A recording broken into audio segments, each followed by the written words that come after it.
New ইয়র্কের জ্যাকসনের থেকে আপনাদের সঙ্গে আছে আমি খালেদ মুহিউদ্দিন। সংস্কার নিয়ে আলোচনা এখনো চলছে, কারণ সংস্কার এখনো রয়েছে, আলোচনা পড়বেই। তবে দাবি দাওয়া নিয়ে উত্তাল হয়ে আছে, মাঝে মাঝে উত্তাপ ছড়াচ্ছে রাজপথ, মাঝে মাঝে উত্তালও হচ্ছে।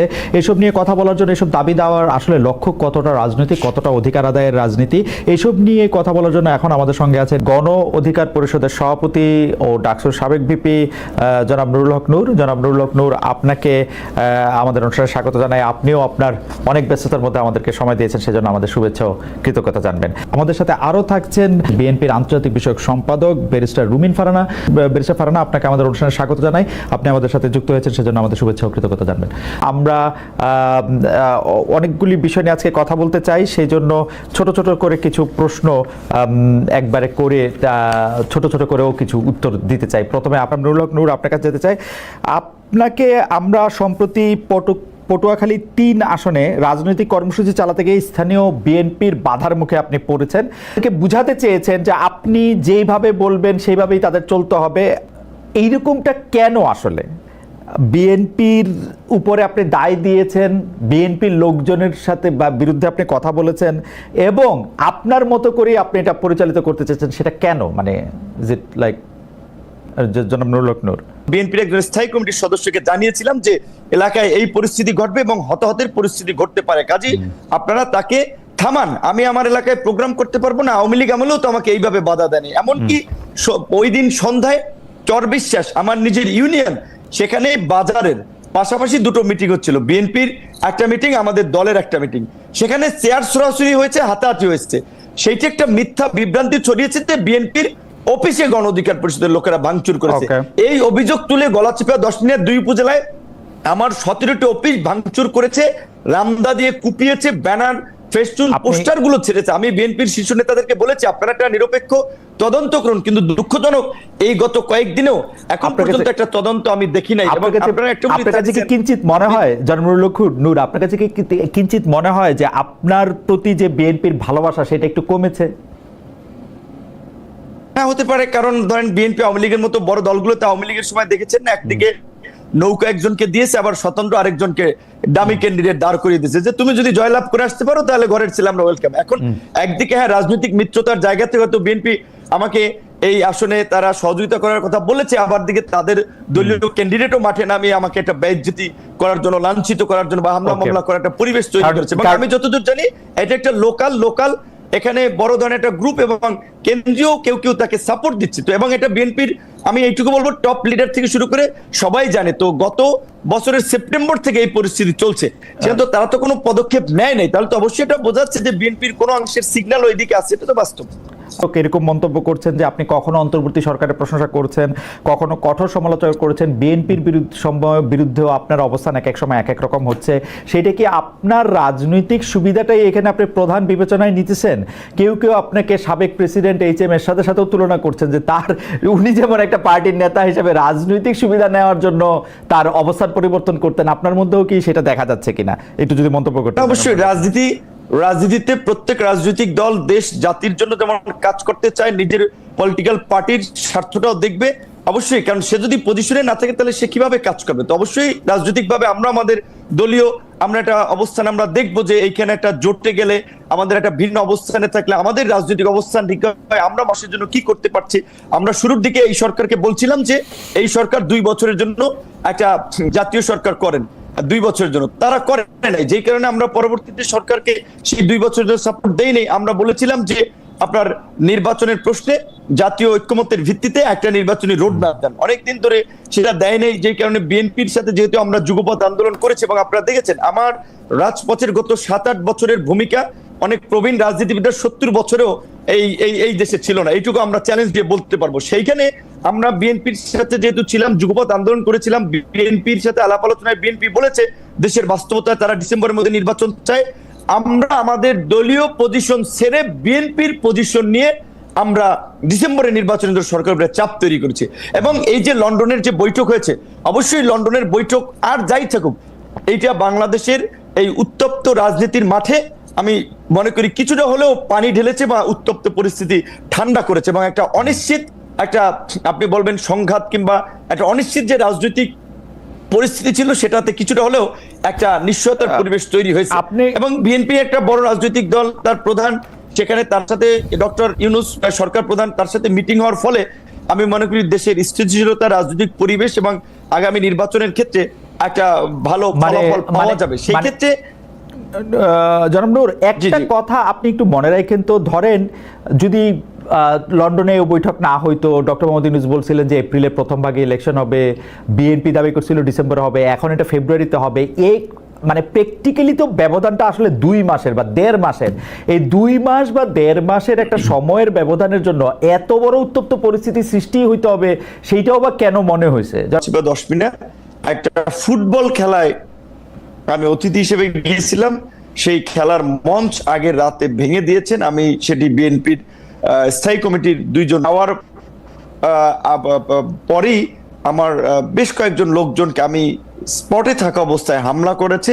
এবং সেদিন যে আপনারা ঘটনাটি সোশ্যাল মিডিয়াতে দেখেছিলেন, আমি গিয়েছিলাম, বিএনপিরই সাবেক এক নেতা, তিনি মৃত্যুবরণ করেছেন, শেষে আমার সাথে কাজ করেছেন, তো তার একটা স্মরণ সভায়, সেই স্মরণ সভা থেকে ফেরার পথে সেখানে প্রায় আপনার 3 কিলোমিটার রাস্তায় মাঝখানে কিছু বাজার আছে, বাজারে জনাব হাসান মামুনের সমর্থিত লোকেরা রাস্তায় গাছ ফেলে রামদা, বগি, চাপাতি, অস্ত্র সহ অবস্থান নিয়েছেন যে তারা এখানে গেলে আমাকে হত্যা করবেন বা আমার লোকজনের উপরে অ্যাটাক চালাবেন। তখন আমি সেটি পুলিশকে জানাই, পুলিশ আসে, প্রথমে এসপি পুলিশ পাঠায়, 2 গাড়ি পুলিশ পাঠায়, পুলিশ এসে হয়তো তারা রিপোর্ট করে এবং আমাকেও জানায় যে ভাই এখানে হাসান মামুনের যে লোকজন, তাদের যে প্রস্তুতি, আমরা কিছু করতে পারবো না, আপনি উপরে কথা বলেন। তার মানে উপরে কথা হলো, ওসি বলছেন, বুঝছি, তাহলে কি করতে হবে। আমি তখন পটুয়াখালীর সেনাবাহিনীর দায়িত্বে তাদেরকে জানালাম, তারাও 4 গাড়ি আসছে, পুলিশ 2 গাড়ি, সেনাবাহিনীর 4 গাড়ি, 6 গাড়ি আসার পরেও তারা আমার সাথে পার্সোনালি আলাপ করতেছিল, বলছে ভাই তাদের যে প্রস্তুতি, এখানে তারা রাস্তার পাশে ইট নিয়ে অবস্থান করছে, তাদের হাতে দেশীয় অস্ত্রশস্ত্র, আমরা এখানে কতজন লোক, আমরা এই আপনাকে এখান থেকে এই পথ দিয়ে নিয়ে যেতে পারবো না, আপনি বরঞ্চ অন্য পথ দিয়ে চলে যান। আমি বলছি কোথায় যাব? তারা বলছে আপনি উপজেলা শহরে যায়েন না, আপনি জেলা শহরে যান। বলছে আমার বাড়ি উপজেলায়, আমি কেন উপজেলায় যাব? এই জায়গাটুকু আমি কেন জেলাতে যাব? এই জায়গাটুকু আমি যাই নাই, আমি এই জায়গাটুকু দেখতেছিলাম নূর। আমি কিন্তু ঘটনা, আমি সেটা বলছি, আমি শেষ করছি, আমি যেটা বলবো, জি বলেন। হ্যাঁ, আমি বলছি যে শুনেন, যখন রাত্র আপনার 2:15 বাজে, 2:15 রাত্র, তখন পর্যন্ত তারা আমাকে বিকল্প পথে পাঠাতেছে। আমি বলছি কেন, আপনারা এই আর্মি আসছেন, পুলিশ আসছেন, নির্বাচন হয় নাই, এখনই যদি এইভাবে পরিস্থিতি হয়, আপনাদেরকে জিম্মি করে, আপনারা যদি বিএনপির অনেক গ্রুপ আছে এখানে, বিএনপি একটা বড় দল, সাবেক এমপির গ্রুপ আছে, অন্য আরো নেতা আছে, এখানে একটা গ্রুপের লোককে যদি আপনারা কন্ট্রোল করতে না পারেন, আমি একটা জাতীয় নেতা, একটা দলের সভাপতি, এখানে বিএনপিও তার নেতা কর্মীদেরকে অফিসিয়ালি চিঠি দিয়ে আমাকে সহযোগিতা করতে বলেছে, সেখানে বিএনপির একটা ছোট্ট গ্রুপ, তাদেরকে আপনারা এই নিবৃত্ত করতে পারবেন না, তাহলে আপনাদের নিরাপত্তার দরকার নাই, আমি বাসি মরি, আমি আমার মতো যাই। যেই কারণে তখন আমি ওনাদের সাথে কথা বলে আমি আমার মতো রওনা দিয়েছিলাম। তো যাই হোক, মাঝপথে আবার আমাকে প্রশাসনের কর্মকর্তারা ফোন দিয়েছে, ভাই আপনি চাইেন না আপনার নিরাপত্তা আগে, আপনার কিছু হয়ে গেলে সেটা আমি একটু ছোট করে বলি নূর, এইটা তো আপনি জাতীয় নেতা, আপনি একটা জায়গায় যাইতে চাইতেছেন, আপনি প্রশাসন এবং আইন শৃঙ্খলা বাহিনীর সাহায্য চাইছেন, প্রশাসন এবং আইন শৃঙ্খলা বাহিনীর সাহায্য, ওরা এসে দেখছে যে অনেকগুলি এখানে লোক সমাগম আসে এবং তারা যদি আপনাকে সেখানে এসকর্ট করে নিয়ে যাইতে হইতো বা তারা আপনার সঙ্গে যাইতে হইতো, তাহলে হয়তো অনেক হানাহানি, হতাহতের ঘটনা ঘটতে পারতো। সেইটা এড়ানোর জন্য তারা আপনাকে খুবই বিনীতভাবে অনুরোধ করছে যে আপনি ঘুরে এই রুটটা আপনি এই মুহূর্তে ব্যবহার করেন না। এইটা আপনি তখন আমাকে জেলা উপজেলা শহর থেকে ছেড়ে জেলা যেতে বলছে, আমার উপজেলা থেকে ওই পথটা ব্যবহার করতে না বলছে, ওই পথটা আমি কেন পালিয়ে যাব? ওই পথটা কেন আমার না, ওই পথটা ব্যবহার করতে আমার উপজেলা শহর থেকে আমি পালিয়ে জেলায় যাব? আপনার কাছে কি মনে হয়, আপনি আর্মি পুলিশের কাছে, জনাব নূর, আপনি কি আর্মি বা পুলিশের কাছে এই দাবি জানাতে চাইছিলেন যে আপনি ওইখান দিয়েই যাবেন এবং দরকার হলে 10টা 20টা 50টা গুলি করে মেরে তারপরেও যাবেন, মানে এই গত সরকারের আমলে হাসিনা সরকার যা করেছে? না না, এখানে তো মারামারির তো কোনো কেস হয় না। ওনারা যদি জাস্ট সিম্পল ভাবে যদি ওদের সাথে কথা বলে বলতো যে এখানে তারা যাবে, আপনারা এখানে পথটা ছেড়ে দেন, কারণ আমার তো রোধ করার তাদের অধিকার নাই। একজন আপনি সন্ত্রাসীর কাছে পরাজয় বরণ করবেন, তারা আপনার রাস্তাঘাট অবরোধ করে কেন? আমি কি কাউকে মার্ডার করেছি? আমি কি সেখানে চাঁদাবাজি করতে গেছি? আমি একটা রাজনৈতিক কর্মসূচিতে গেছি, সেখানে কেন তারা আমাকে অবরোধ করবে? এটাই তো তাদের অপরাধ। আপনার কাছে কি মনে হয়েছে তারা কেন কথা বলে তাদেরকে রাস্তা থেকে সরিয়ে দেন নাই? প্রশ্নে। এখানে আমি যতদূর জানতে পেরেছি তারা বলেছে ডিসি সাহেবের অনুমতি নাই। যেটা আমি বলছিলাম, এখানে জনাব হাসান মামুন ছাত্র দলের নেতা ছিলেন, ডিসি হচ্ছে তার কর্মী ছিলেন বোধহয়, এবং জনাব হাসান মামুনের ওয়াইফ একজন ডিসি, তিনি বগুড়াতে বর্তমানে ডিসি আছেন।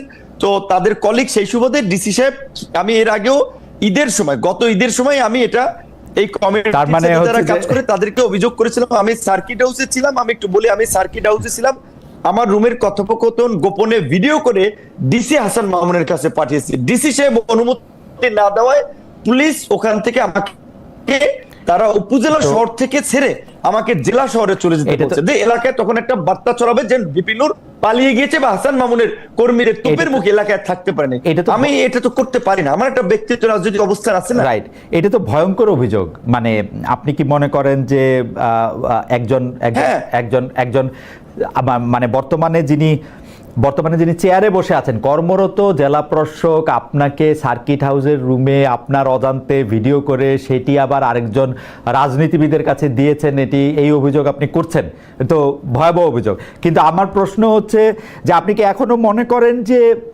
এটা শুনেন, রেজওয়ানা আপা, আপনি আসিফ নজরুল স্যার, উপদেষ্টা আসিফ নজরুল, রেজওয়ানা, সালেউদ্দিন সাহেব, 3 উপদেষ্টা, জনপ্রশাসক মোখলেস সাহেবকে আমি গত ঈদে, ক্যাবিনেট সেক্রেটারিকে, সবাইকে আমি অবহিত করেছি বিষয়টি। এবং এই ডিসির মূলত আশকারাতেই তারা আমাকে এলাকায় একটা অপদস্থ করতে চেয়েছে, রাজনৈতিকভাবে আমাকে পরাজিত করতে চেয়েছে, মানুষের কাছে ছোট করতে চেয়েছে, এবং এর সাথে ডিসির একটা ইনভলভমেন্ট আছে, যেই কারণে তখন আমি প্রশাসনের আরো উপরে কথা বলেছি যে আমাকে যেন এইখান থেকে যাওয়ার একটা ব্যবস্থা করে দেয়। আমি কেন আমার উপজেলা শহর ছেড়ে আমি জেলা, আমি বুঝতে পারছি। তার মানে কি এই যে এই পাওয়ার গেমটা চলতেছে, আপনি কি মনে করেন যে হাসান মামুন সাহেব যার বিরুদ্ধে আপনি অভিযোগ করছেন, উনি কি বিএনপির হয়ে এই পাওয়ার প্র্যাকটিস করছেন, নাকি উনার নিজস্ব যোগাযোগের মাধ্যমে, উনার স্ত্রীর কথা বললেন, অন্য যোগাযোগের কথা বললেন, এটা কি বিএনপির কে আপনি অ্যাকিউজ করছেন? এখন যেহেতু ধরেন, এটা আপনি জানেন, বিএনপি আওয়ামী লীগের মতো দলগুলোতে পদে থাকলে নেতার পিছিয়ে মৌমাছির চাকের মতো লোক থাকে, পদে না থাকলে 5 জন লোকও তার পিছনে হাঁটে না। তো তিনি যে কেন্দ্রীয় নির্বাহী কমিটির সদস্য, সেই সুবাদে তিনি মনোনয়ন চান, এলাকায় একটা গ্রুপ তার পক্ষে আছে, তো স্বাভাবিকভাবে তিনি তার রাজনৈতিক পদবি ব্যবহার করি। এবং আমি আপনাকে এইটুকু বলি, এই ঘটনা ঘটবে এটা আমি যখন জানতে পারি, আমি দুপুরবেলা, আমি আপনার এখানে নাম না বললাম, কামরুল হক নূর, আমরা আপনার কাছে পরে আয়শা একবারে শুনি এই ব্যাপারটা নিয়ে। আপনি আপনার মন্তব্য করেছেন আসলে কেন এটা হয়েছে। আমি অন্য একটা জায়গা থেকে একটা ব্যাপার আপনার দৃষ্টি আকর্ষণ করতে চাই। আপনি নিশ্চয়ই দেখেছেন যে এরকম কথাও হয়েছে যে লন্ডনে ডক্টর ইউনূস এবং জনাব তারেক রহমানের মধ্যে যে বৈঠক হয়েছে, এর একটা বড় কারণ হচ্ছে এই সরকারের নানা ব্যর্থতা, আমি বলবো না, কনফ্লিক্ট অফ ইন্টারেস্টের জায়গা থেকে সরকার অনেক কিছু করেছে, যেটা আসলে সে পরে তার এটার একটা কনসিকুয়েন্স সামনে আসতে পারে, সেইটার থেকে তাকে দায় মুক্তি দেওয়ার জন্য নাকি একটা আলোচনা হয়েছে। কেউ কেউ যখন আবার এই কথাটা সামনে আসছে যে ডক্টর মোহাম্মদ ইউনূসকে কাজে লাগাতে চায় বিএনপি সরকার যদি তারা ক্ষমতায় আসে, কেউ কেউ বলতেছেন যে ডক্টর ইউনূসকে বিএনপি রাষ্ট্রপতি করার ব্যাপারটাও চিন্তা ভাবনা করতেছে। এই ব্যাপারে আসলে আপনি কি বলেন? আসলে কি ওরকম কোনো দায় মুক্তির দরকার ছিল ডক্টর মোহাম্মদ ইউনূসের? অনেকেই বলতেছেন কিন্তু যে ডক্টর মোহাম্মদ ইউনূস এবং তার সরকারের, তার লোকজনের, মানে এটার কিছু প্রমাণও আমরা দেখতে পাই যে যেই 3 উপদেষ্টা পদত্যাগ দাবি করেছিল বিএনপি, 2 জন ছাত্র উপদেষ্টা এবং একজন উপদেষ্টা জনাব খলিলুর রহমান, সেই খলিলুর রহমান সাহেবকে কিন্তু আবার ডক্টর ইউনূস সাহেব পাশে রেখেছেন বিএনপির এই বৈঠকের জন্য। তো এইটা এরকম মনে হইতে পারে কিনা যে কোনো একটা নেগোসিয়েশন হইতেছে, আন্ডার দ্য টেবিল কোনো একটা ডিলিং হইতেছে? দেখুন, বিএনপি ভোটের রাজনীতি করে, আওয়ামী লীগও ভোটের রাজনীতি করে। বাংলাদেশে এই ভোটের রাজনীতিতে, বাংলাদেশে নয় মানে সারা বিশ্বব্যাপী ভোটের রাজনীতিতে জোট একটা খুবই কমন একটা ফেনোমেনা, এবং সেই জোট গঠন আওয়ামী লীগও যেমন এক সময়ে জামাতের সঙ্গে যুগপৎ আন্দোলন করেছে, বিএনপিও সেভাবে জামাতের সঙ্গে 2001 সালে গিয়ে জোট করেছে। কিন্তু গত 15 বছর আমরা যেভাবে মুক্তিযুদ্ধের ইতিহাস বিকৃতি, সকল কৃতিত্ব একজনের হাতে দিয়ে দেওয়া, মুক্তিযোদ্ধার তালিকার মধ্যে হাজারে হাজারে ভুয়া মুক্তিযোদ্ধা ঢোকানো, কিংবা ধরুন একেবারে legal frame digital security act করে দিয়ে মুক্তিযুদ্ধের ব্যাপারে করা হয়েছে। বিএনপি কিন্তু 3 বার রাষ্ট্র পরিচালনার দায়িত্বে ছিল অতীতে, কিন্তু কখনো কিন্তু আমরা তেমনটি ঘটতে দেখি নাই। হ্যাঁ, আমি অস্বীকার করবার কোনো উপায় নাই, বিএনপি জামাতের সঙ্গে জোটের রাজনীতি করেছে, বিএনপি নিজামী গাড়িতে পতাকা তুলে দিয়েছে, মন্ত্রিত্ব দিয়েছে, এগুলো অস্বীকার করবার কিছু নেই, এগুলো ইতিহাস, এগুলো আমরা সকলেই জানি। তবে বাংলাদেশের রাজাকারের গাড়িতে প্রথম পতাকা আওয়ামী লীগ কিন্তু যখন তারা ক্ষমতায় এসেছিল 96 সালে, তখন কিন্তু তারা তুলে দিয়েছিল নুরু রাজাকারের গাড়িতে, আমরা যদি নামটা যদি ভুল না করে থাকি, হ্যাঁ, তো তারা তুলে দিয়েছিল। সো একটা বিষয় বলেন। না, আমি কিছু বলতে চাইতেছি না, আমি শুধু মনে করাই দিতে চাচ্ছি যে মানে আমি এটা আওয়ামী লীগের আমলে বিএনপি নেতৃবৃন্দকে খুব বলতাম, সরি আওয়ামী লীগের নেতৃবৃন্দকে খুব বলতাম, কিছু হলে বিএনপি জামাতের দোষ দিত, তো তা আমি ওদেরকে মনে করাই দিতাম যে ভাই আপনি তো দল করেন আওয়ামী লীগ, বিএনপি জামাত কি করলো সেটার অনুসরণ কেন করেন? না না, আমি জাস্ট এটুকু বলতে চাইছি যে দুটো দলই কিন্তু ভোটের রাজনীতিতে জোট করেছে, বিভিন্ন সময় বিভিন্ন দলের সঙ্গে জোট করেছে। আমি আজকে একটা খবরের দিকে আপনার একটু দৃষ্টি আকর্ষণ করি। বাংলা আত্তরের ইতিহাস পরিবর্তনের উদ্যোগ ইউনূস সরকারের, isn't it a very alarming news? এবং সেই নিউজটার ভেতরে যখন আপনি ঢুকবেন, আপনি দেখবেন সেখানে বলা হচ্ছে জামাতে ইসলামী আরো দুটো দল, হ্যাঁ, এই দুটো দল ইসলামপন্থী, তাদের ব্যাপারে 71-এর এই দল তিনটার নাম বাদ দিতে হবে ইতিহাস থেকে। পরবর্তীতে এই ব্যাপারে জামুকা জানতোই না, যখন জানতে পারলো তখন তাদের তীব্র প্রতিবাদের মুখে এইটুকু বলা হলো যে তৎকালীন জামাতে ইসলামী এবং অন্য দুটো ইসলামিক দলের আগে তৎকালীন শব্দটা বসিয়ে দেয়া হবে। তো আমি মাত্র কিছুক্ষণ আগে আমি নিউজটা দেখেছি, সো আমি আসলে পুরোটা পড়তে পারিনি। এই নিউজটার ভেতরে খুব পরিষ্কার বলে দেওয়া আছে যে মুক্তিযুদ্ধের ইতিহাস থেকে কিভাবে জামাতকে এবং জামাতের অ্যালাইড যে পলিটিক্যাল পার্টিগুলো ছিল সেই সময় তাদেরকে বাদ দেবার একটি চেষ্টা আমরা লক্ষ্য করছি। আপনি দেখুন এই সরকারের আগে যে সরকারটি ছিল ইমিডিয়েটলি বিফোর আওয়ামী লীগের যে সরকার, তাদের ব্যাপারে আমি সংসদে দাঁড়িয়ে একবার বলেছিলাম যে বাংলাদেশের ইতিহাসে এত বেশি মুক্তিযুদ্ধের বিপক্ষের কোন শক্তি আওয়ামী লীগের মতন কোনোদিন ক্ষমতায় আসে নাই। বিকজ আওয়ামী লীগ যেটা করেছে, বাংলাদেশের মুক্তিযুদ্ধের যে মূল স্পিরিট, সাম্য, মানবিক মর্যাদা, সামাজিক ন্যায় বিচার এবং গণতন্ত্র, এই প্রতিটা জিনিসকে গত 15 বছরে তারা ধ্বংস করে দিয়েছে। আমি একটু আপনার সাথে শামিল হই এই ব্যাপারে, আমি আপনার সাথে সম্পূর্ণ একমত। আওয়ামী লীগ সবচেয়ে বেশি মুক্তিযুদ্ধের যে স্পিরিটটার কথা তারা বলেছে তার বিপক্ষে তার প্রতিটা অবস্থা ছিল, কি বলে প্রাতিষ্ঠানিক মানে প্রতিষ্ঠানগুলিকে ধ্বংস করা থেকে শুরু করে গণতন্ত্রকে বজায় না রাখা, মানে সমাজতন্ত্র নিশ্চিত না করা, ধর্মনিরপেক্ষতা, জাতীয়তাবাদের ক্ষেত্রেও তারা 10-0 পেয়েছে। একদম। কিন্তু আপনি যদি একটু বিএনপি রাজনীতিটা যদি একটু বলেন একটু সুবিধা। দেখুন, বিএনপির হাত ধরে কিন্তু এই যে 4র্থ সংশোধনী, যেটা বাংলাদেশের সংবিধানের মূল স্পিরিটটাকে নষ্ট করে দেয়, একদলীয় শাসন ব্যবস্থার দিকে নিয়ে যায়, আজীবন রাষ্ট্রপতি ঘোষণা করার দিকে নিয়ে যায়, সেই জায়গা থেকে বাংলাদেশকে মুক্ত কিন্তু বিএনপি করেছে। বাংলাদেশের সংসদীয় গণতন্ত্র সেটাও বিএনপির হাত ধরে এসছে। আমি একবারও বলছি না যে বিএনপির শাসন আমলে বাংলাদেশ বেহেশত ছিল, বাট তারপরেও তো রাজনীতির আলোচনা তুলনামূলকের ভিত্তিতেই হয় সব সময়। সো অন্য যে পলিটিক্যাল পার্টিগুলো ক্ষমতায় ছিল তার চেয়ে বিএনপির পারফরমেন্সের দিক থেকে যদি আপনি হিসাব করেন, কোন দল পারফেক্ট না, কিন্তু তারপরেও যদি আপনি তুলনামূলক একটি চিত্র করেন, তাহলে বিএনপির সঙ্গে আমি খুবই বিনীতভাবে বলি অন্য কোন রাজনৈতিক দলের কোনো তুলনাই হয় না। আপনি দেখুন, বিএনপি 31 দফা দেওয়ার আগে ভিশন 2030 দিয়েছিল, সেটা দিয়েছিল 2016 সালে দেশনেত্রী বেগম খালেদা জিয়া। খুব ইন্টারেস্টিং, বিএনপি অনেকগুলি সংস্কার প্রস্তাব করেছে, 31 দফা খুব ভালো, কিন্তু যেই বিএনপি বুঝতে পেরেছে তারা ক্ষমতার খুব কাছাকাছি এসছে, তখন সকল ধরনের সংস্কারের বিপক্ষে তারা একটা দাঁড়িয়ে গেছে, কারণ তারা বুঝতে পারতেছে যে তাদেরকে আওয়ামী লীগের মতো করেই দেশ শাসন করতে হবে। তাদেরকে আরেকজন মানে মানে আমি কি বলবো, মানে শেখ হাসিনাকে আদর্শ মেনেই প্রধানমন্ত্রী হতে হবে। একদম না খালেদ ভাই, আমি আপনাকে খুবই বিনীতভাবে আমি আপনার সঙ্গে ডিফার করছি। আপনি একটু সময় দেন, আমি বলি কেন ডিফার করছি।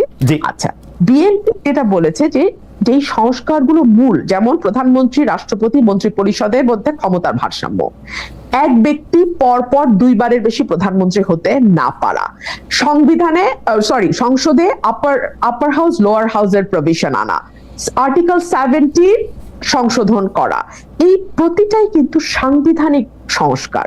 এবং সাংবিধানিক সংস্কার আর্টিকেল 142 অনুযায়ী একটা নির্বাচিত সংসদ ছাড়া, যেই সংসদে 2/3 মেজরিটির ভোট লাগবে, মানে 2/3 সংসদ সদস্যের ভোট লাগবে সংবিধানে কোনো পরিবর্তন বা সংস্কার আনতে। সো বিএনপি বলেছে যে যদি আগামীতে বিএনপি বা যেই দলের রাষ্ট্র ক্ষমতায় যায়, সংবিধান সংস্কার করার জন্য 2/3 মেজরিটি দরকার। তো সেই 2/3 মেজরিটি যদি তারা পায়, তাহলে ডেফিনেটলি তারা এই সংস্কারগুলো করবে। বাট যে জায়গাটাতে আমি বলছিলাম যে 2016 সালে কিন্তু বিএনপি একটু যদি শেষ করেন বেঁচে পারে না, যদি একটু শেষ করেন, তবে বিএনপির এই বক্তব্য আমার কাছে বিশ্বাস করার কোনো কারণ নাই। কারণ হচ্ছে যে বিএনপি বলছিল যে বিচার বিভাগকে আলাদা করবে, সেটা ব্যারিস্টার সৈয়দ ইশতিয়াক আহমেদের সময় আপনার 2001 সালে আপনি মনে থাকবেন, তিনি আলাদা করতে চেয়েছিলেন, বিএনপি বলেছিল যে ক্ষমতা এসে করবে, 5 বছর কিন্তু করে নাই।